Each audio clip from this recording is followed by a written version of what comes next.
Well, good afternoon to you. Welcome back to Shaving with Fuzzy, the Sunday afternoon edition this time. How y'all? I'm Fuzzy. What's happening? What's the haps, peeps? What's going on? What's up? What's cooking? What's shaking? Little instant cafe Bustelo in an old mug from the, I don't know if you can see the red. There you go. The Imperial Palace Casino in Biloxi or Gulfport. No, it's Biloxi, Mississippi. I got down there several years ago, back when I was in the casino business, and got him a coffee mug. How you like it? I like it. It's a good heavy mug. Stays warm. Cafe Bustelo is, you know, instant. So you get what you get. Alright, so Sunday shave. And I was digging around trying to figure out what to do for a Sunday shave. You know, often the biggest part of, alright, that's the first text during the video here.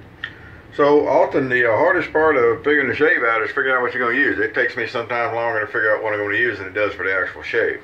I don't know if you have that problem or not, but I definitely do. So anyway, what we come up with, it's going to be a Micro Matic day. Yeah, there you go. That's what we're going to use. This beautiful little Micro Matic here. I've got that Pile Super Blade in there. This will be shave 2 on it. Whatever razor I had put it in the other day. What did I use with it the other day? I don't remember now.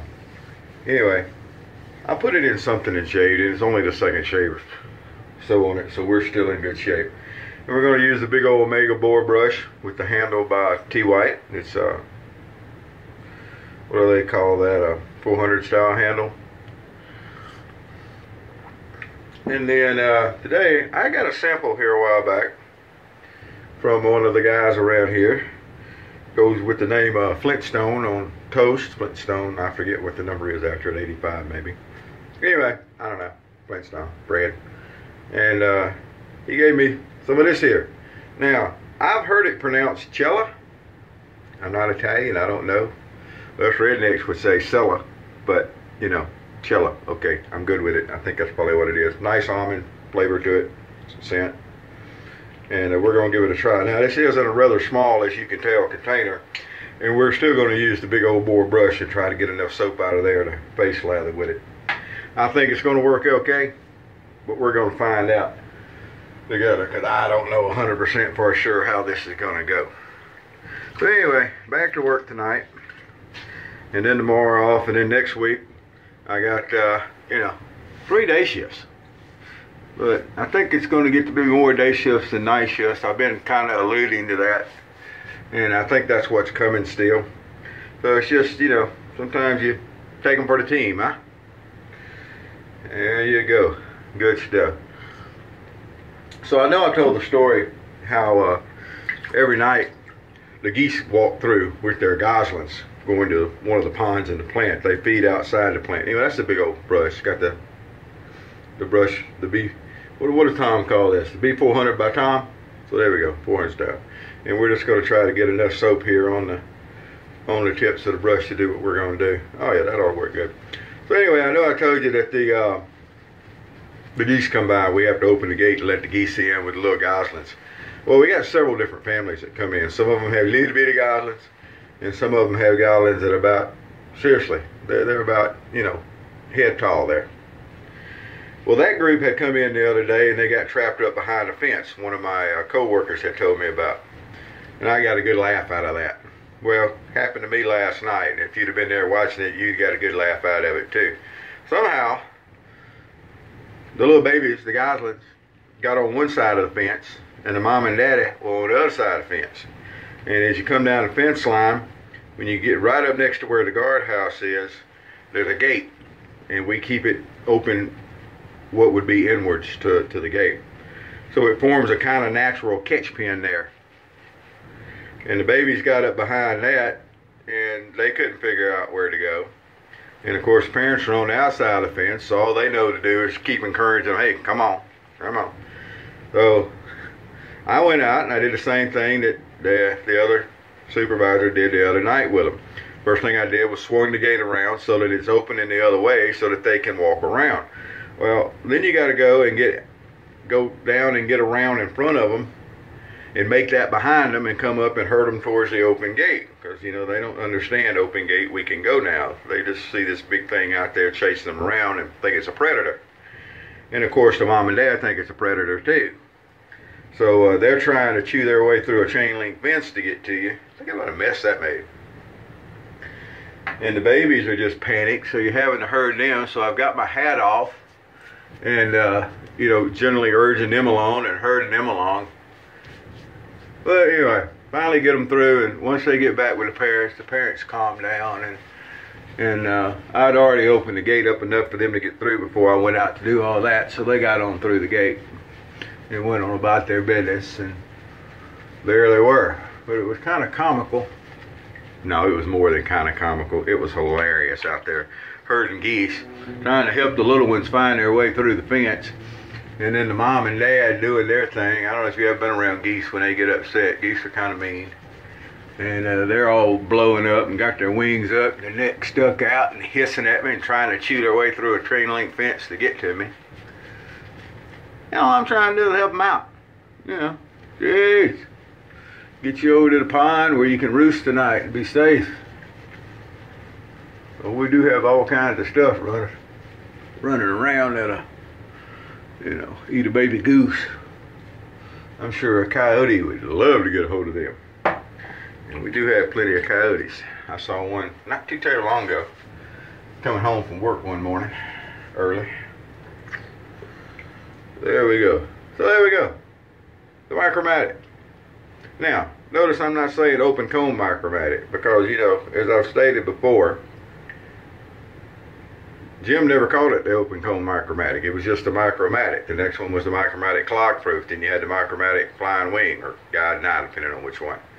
So it's a Micro Matic. And when you say Micro Matic, if you don't add anything else with it, everyone knows it's the open comb. Now this thing has a reputation for being a beast of a razor. And then you'll have people that'll come along and say exactly the opposite. It's a very mild razor. Well, the difference is in how you use it.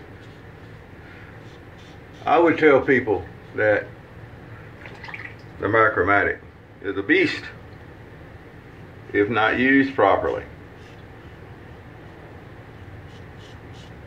It punishes very hard for mistakes.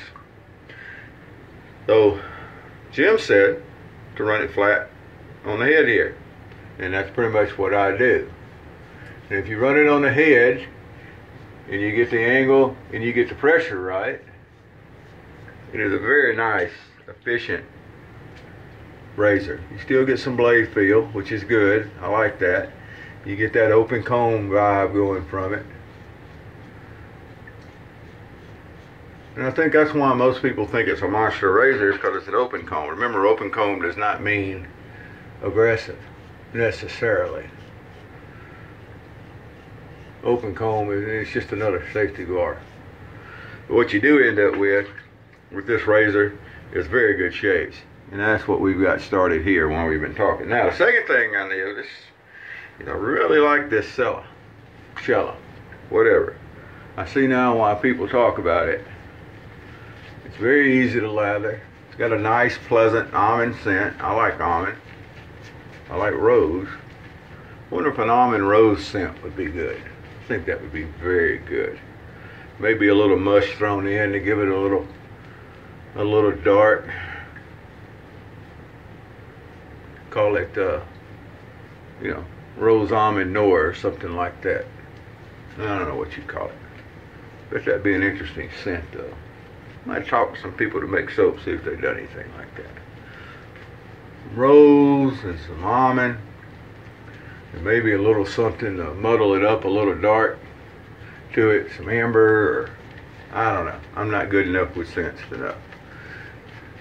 Of course, if you got a good soap base like this, it don't matter what scent you put in it. Scent has nothing to do with performance. But boy, it's a good feeling soap. Feels good on the skin. It's nice. Appreciate it, Brad, for the sample there. Whoa. Something else I may have to buy. Although I got so many soaps. Someone was talking yesterday, or the day before yesterday. I can't. All the days run together. and they were saying how that they were assuming that everybody had enough soaps that they could use, you know, one for every day of the week. And I'm sitting there thinking, I got enough soaps and creams, I could probably go more than a month. I know I could go more than a month. I haven't done a count lately, but you know, I used to have 30, 35. Now I'm sure I got a whole lot more than that. Different soaps and creams. So yeah, I think most people can go a week.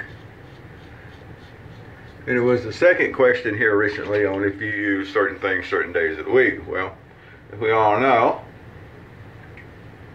the important one is Williams Wednesday. And then to a lesser degree, Tobacco Tuesday and Menthol Monday.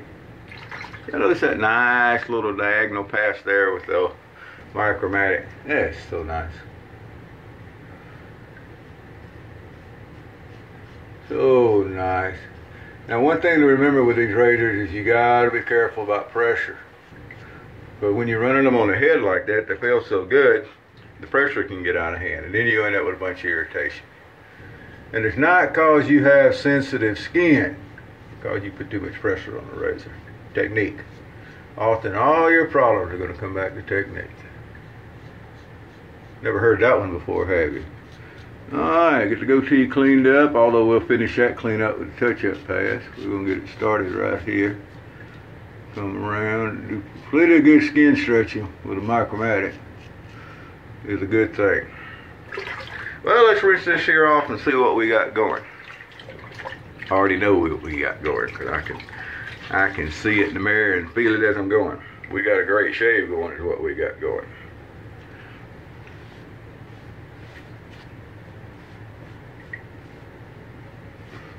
Alright. Well, here's what we got before we even do our touch-up. Very nice. Very nice. Got a little touch-up to do down under the neck what we normally do. And feels like pretty normal stuff. Now the other thing I can feel, there's still some slickness there from the cello.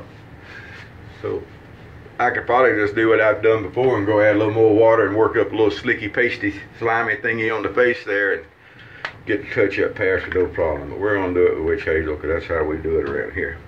Witch hazel will also help if you got a little over-exuberant with the razor there and got you a little razor burn thing going. It's also good with that, I've noticed.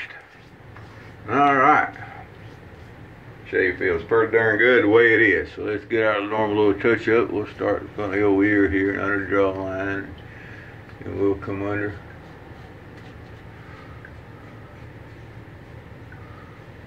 Come right on under here.